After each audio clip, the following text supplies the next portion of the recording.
We have had no guest. We look forward to more than the man who joins us now. That's right. My former backup at Greenwich High School, Hall of Fame quarterback, Steve Young, who's thrilled to be with us, and we're thrilled to have him. All right, let's get to the first question. So great. James Harrison said on his podcast earlier this week that Aaron Rodgers' throws look about 3 inches off to him. Good. And that can mean everything in this league. As a quarterback, how important to your success is precise ball placement?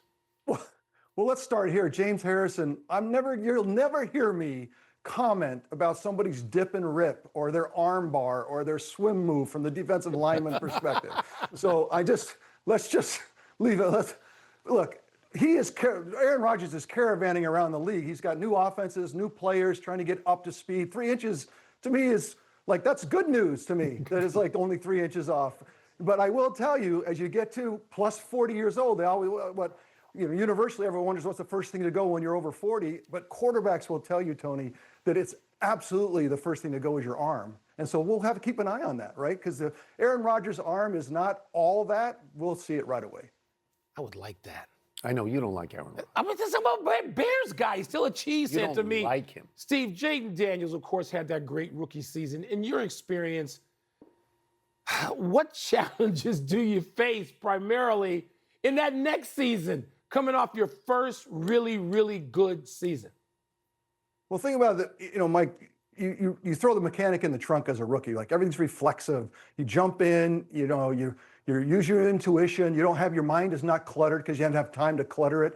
And then the off season, the coaches just go to school and they want you to become more sophisticated, which is really true. You want to grow into more sophistication. You saw Patrick Mahomes transition as he did that very effectively. And so the second year, you can get overwhelmed with information. And all of a sudden, all the things that you did so well as a rookie was just free and open and intuitive, reflexive.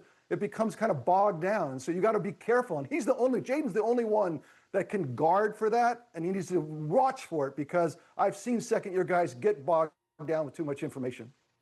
All right, I waited a whole question to get to my Bears, but I'm going to do it now because everybody around the Bears has high hopes because of Ben Johnson, 3 new offensive linemen joining Caleb, but they still have an issue at left tackle.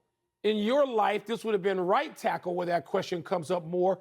But what do you do to alleviate concerns and issues? They just named the left tackle like day before yesterday. Problems here, Steve? What do you do? Yeah, you have to. I mean, as you know, Michael, football hates lefties, hates left-handed anything. But you're going to have to line up in the left formation with a tight end over there. You have to chip. You're going to have to, they'll have to help. They'll have to slide that way. They'll have to make up for it.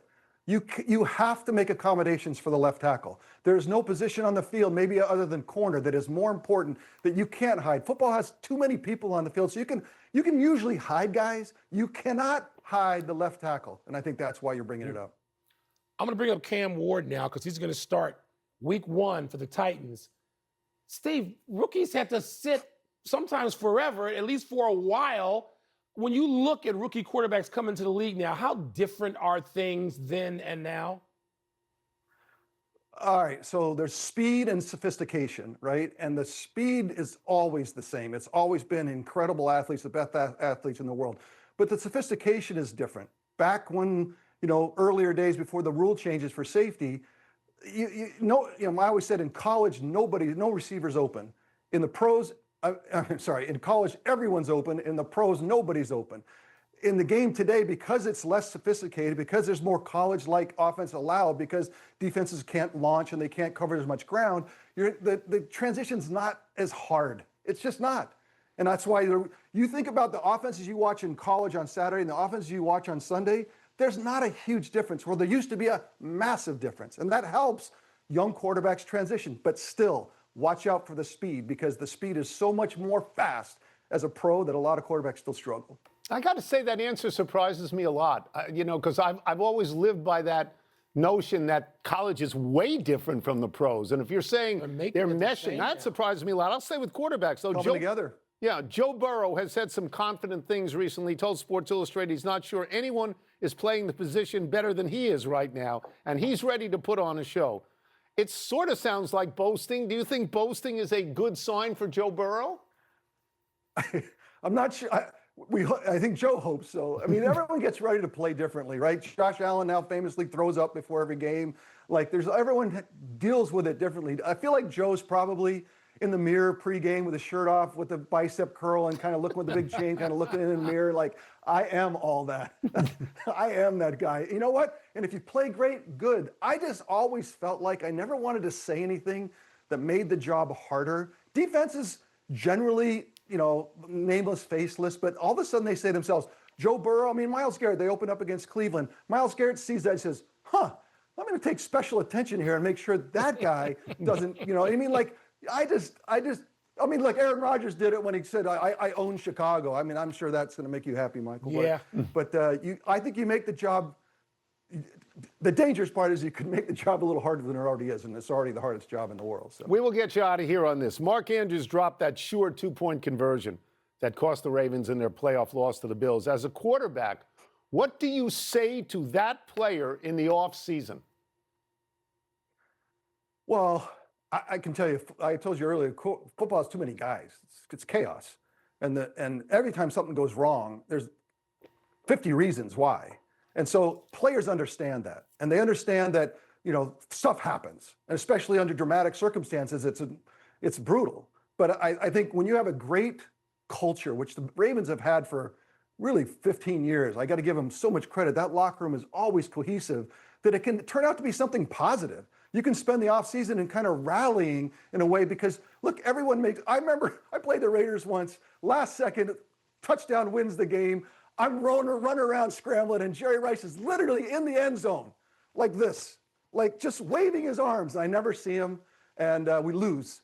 And you know what? Great locker rooms handle mistakes. They deal with it, and I appreciate my teammates dealing with me over the years too. Before we let you go, I got one more thing. A PS is in my head here.